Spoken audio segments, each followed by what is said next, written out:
Καλησπέρα YouTube. Πού βρισκόμαστε σήμερα? Ένας όσος ξέρει. Αλλά είναι πολύ όμορφα και πολύ inspiring. Διψάτε?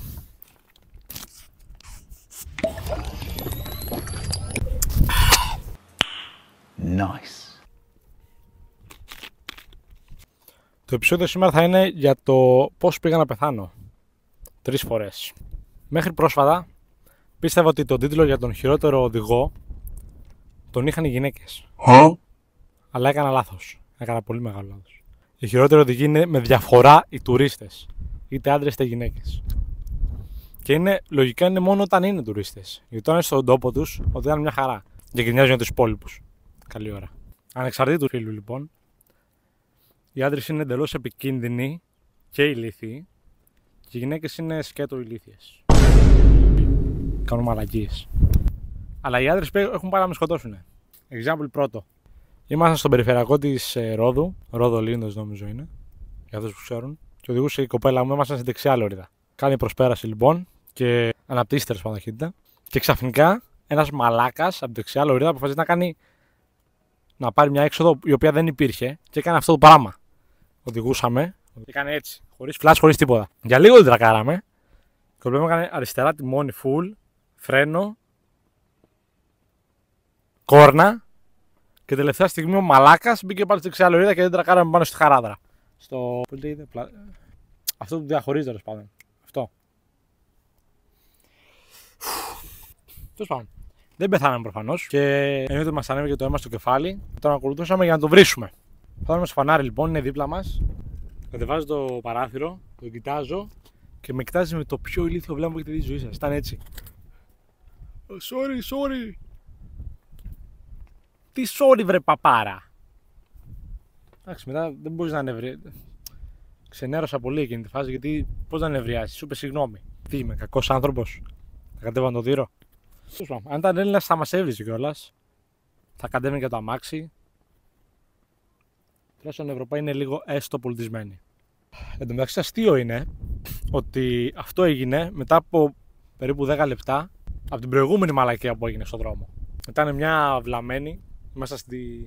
Βγαίναμε από ένα χωριό, πάμε στο περιφερειακό. Είχε κίνηση, είχε πολλή κίνηση. Και λέμε, θα περάσουμε, δεν έχει μπροστά αμάξι, θα μας αφήσουν να βγούμε στον δρόμο. Και για να πάμε στην αντίθετη λωρίδα και να πάμε από εκεί. Ήταν έτσι ο δρόμος. Και περνάει μια βλαμμένη γριά μαζί με τα παιδιά της, δεν ξέρω, ήταν γκόνια, και μας κάνει έτσι. Κάνει έτσι και μπαίνει μπροστά και κάθεται στην κίνηση. Και μπλοκάρει όλο τον δρόμο. Και κοίτα μου νευρίασα. Και άρχισε. Μου ήρθε να γράψει το σενάριο για ηλίθιους οδηγούς στις σημειώσεις μου. Ναι, και μετά έγινε αυτό. Πήγαμε να πεθάνουμε. Πάνω στην ώρα που έγραφα για τους ηλίθιους οδηγούς. Τέλος πάντων. Γενικά έχω παρατηρήσει ότι είναι πολύ συχνό φαινόμενο να οδηγάνε σαν μαλάκες, να χάνουν τις εξόδους τους και τελευταία στιγμή πριν χάσουν την έξοδο να ρισκάνουν τις ζωές όλων. Για να δεν προλάβουν, αντί να πάνε την επόμενη. Που καταλαβαίνω να σε αγχώνει ότι χάνεις την έξοδο σε μια ξένη χώρα. Κάπου άσχετα εντελώς. Αλλά ρε φίλε, βγάλε φλας. Και εγώ το έχω πάθει. Καταλαβαίνω, αλλά βγάλε φλας. Μην μας σκοτώσεις όλους. Κόψε λίγο ταχύτητα πριν το κάνεις όλο αυτό. Και εγώ το έχω πάθει και καταλαβαίνω. Και θα σας πω τώρα τι έγινε. Ακριβώς. Είχαμε πάει για Airsoft με τον αδερφό μου και τον κολλητό του και οδηγούσα. Ετοιμαζόμαστε όλα καλά να φύγουμε. Φεύγουμε. Βάζουμε τα πράγματα, είναι λίγο ξεμαγωμένα, αλλά φεύγουμε κανονικά. Χωράνε όλα. Και όπως φεύγουμε, ανοίγει το πορτμπαγκάζ. Εγώ δεν μπαίνω χαμπάρι. Και πέφτουν κάτω τα πράγματά μου. Φτάνουμε στο σπίτι του κολλητού του αδερφού μου. Βλέπω το ανοιχτό πορτμπαγκάζ και λέει: με περιμένατε, χαχαχα. Ήσασταν έτοιμοι, χαχαχα, να πάω τα πράγματά μου. Χαχαχα. Το τι έγινε μετά είναι απερίγραπτο. Πάμε κανονικά στον διάλογο τη μάνα εκεί που ήταν να πάμε.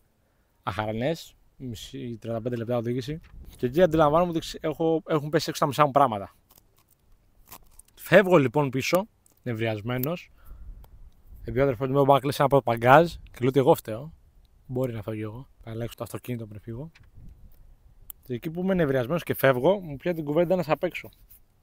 Και ενώ τον κοιτάω και οδηγάω ταυτόχρονα, πέφτω σε μια λακκούβα και σπάει το ψυγείο του αμαξιού. Δεν το έχω καταλάβει εγώ εκείνη τη στιγμή. Και συνεχίζω, πάω σπίτι, γυρνάω, όλα καλά. Τελειώνουμε το παιχνίδι και μετά είναι ώρα να φύγουμε. Και είμαστε στη Θηβών, αριστερή λωρίδα, Με έχει βγάλει από καινούργια διαδρομή, δεν ξέρω τι διαδρομή αυτή. Και υποτίθεται κοιτάω το χάρτη, ή έστω μου το λέει ο αδερφός μου το χάρτη. Πάμε 120, 110-120 στη Θηβών και είναι η έξοδος να βγούμε εδώ. Και στα 30 μέτρα ο αδερφός μου λέει η έξοδος, θα τη χάσουμε. Στα 30 μέτρα. Και εγώ ήμουν νέος οδηγός τότε, δεν πολύ είχα και ψύχρεμη συμπεριφορά οδηγική. Και ευτυχώς δεν είχε κίνηση. Και όταν είχε κίνηση θα ήμασταν όλοι νεκροί τώρα. Δεν μιλάγαμε. Φλας, τιμόνι, και μπαίνω διαγώνια στην έξοδο της γέφυρας. Που η γέφυρα θα φεύγα έτσι. Διαγώνια. Φρένα, κατεβάζω χειρόφρενα. Κατεβάζω ταχύτητες. Μπουμ, μπουμ, μπουμ. Και δεν ξέρω πώς ζήσαμε. Μπήκα στη στροφή με 120. Και ζήσαμε. Θα το περηφανεύομαι στα παιδιά μου. Ναι, αλλά πάλι καλά που έγινε αυτό. Γιατί χάλασε το ψυγείο και γαμήθηκε και η μηχανή μετά. Γαμήθηκε η μηχανή. Και μείναμε ακριβώς 20 μέτρα μετά τη στροφή. Οπότε θα μέναμε στη μέση της Θηβών, στο αυτοκινητόδρομο της κατά είναι, δεν ξέρω. Και θα ήμασταν μαλάκες. Γιατί δεν έχει και λάμδα, αμάξι έχει χαλάσει. Ένα παλιό άτος. Θα πέσει τώρα φώτο. Πανηλήθεια ιστορία. Πώς πάμε. Πού είχαμε γίνει πράγμα αυτό. Α, για τις γυναίκες τώρα, ένα παράδειγμα γυναικείο τουρίστα. Είμαστε πάλι στη Ρόδο και είμαστε σε φανάρι για να φύγουμε στο βουνό. Από τον αυτοκινητόδρομο στο βουνό. Και είναι πια μπροστά αμάξια από εμάς. Μια κοπελίτσα η οποία βάζει μπρος. Πάει να φύγει. Ακόμα δεν ξέρω αν θέλει να κάνει αναστροφή ή να μπει στο βουνό. Πάει να φύγει στο βουνό. Και αντί να πάει έτσι, κάνει ολόκληρη την αναστροφή και πέφτει πάνω στο πεζοδρόμιο. Και έσπασε τον προφυλακτήρα της. Εκείνη τη στιγμή, άμα σας πω τι σκέφτηκα, θα μου ρίξουν το κανάλι. Γιατί δεν μπορούμε να λέμε τέτοια. Είναι σεξιστικά, μισογενικά και ούτω καθεξής. Πίσω μου κυλάει η ελληνική σημαία. Από αυτή τη μεριά βλέπω το απέραντο γαλάζιο. Είναι πραγματικά πανέμορφα. Δεν ξέρω γιατί. Θα μπορούσα να κάνω και από εκεί να φαίνεται. Λες. Αυτά λοιπόν. Λογικά και το σημερινό βίντεο είναι σύντομο. Θα μπορούσα βέβαια να μιλάω όλη μέρα για ηλίθιους οδηγούς. Πόσο μαλάκες είναι οι οδηγοί. Τώρα που το λέω δηλαδή μου έρχονται ήδη 10-20 παραδείγματα.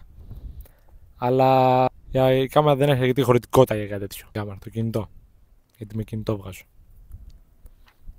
Το παραγωγή, το YouTuber. Αυτά λοιπόν. Το ξανά από αυτά λοιπόν. Τέλος πάντων. Οι 3 ιερές πράξεις. Like, subscribe και comment το πιο ηλίθιο οδηγό που ξέρετε. Ονομαστικά, γράφτε το όνομά του. Και στο επόμενο βίντεο θα τον βρίσω προσωπικά. Αυτά.